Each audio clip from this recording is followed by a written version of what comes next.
Hello বন্ধুরা, তোমরা সবাই কেমন আছো? আশা করি ভালো আছো।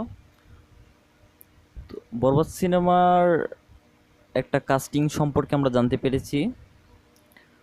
তো মেহেদী হাসান হৃদয় পরিচালিত এই বরবাদ সিনেমাতে মেইন কাস্টিংয়ে তো থাকছে শাকিব খান, আর নায়িকাকে সেটা এখনো চূড়ান্ত হয় নাই।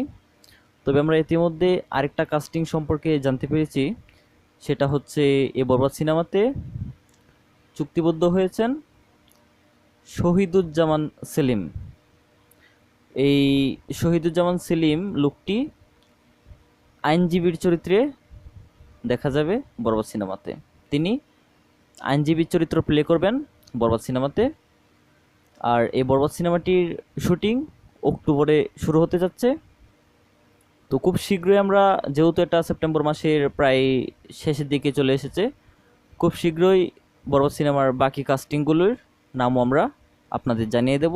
সে পর্যন্ত সবাই ভালো থাকবেন, সুস্থ থাকবেন, আমাদের সাথে যুক্ত থাকবেন, কারণ পরবর্তী যে আপডেটগুলো সেগুলি পেতে হলে অবশ্যই চ্যানেলটি সাবস্ক্রাইব করে পাশে থাকা বেল আইকনটি বাজিয়ে দেবেন। তাহলে বিনোদন জগতের সকল আপডেট সবার আগে পেয়ে যাবেন। ধন্যবাদ সবাইকে।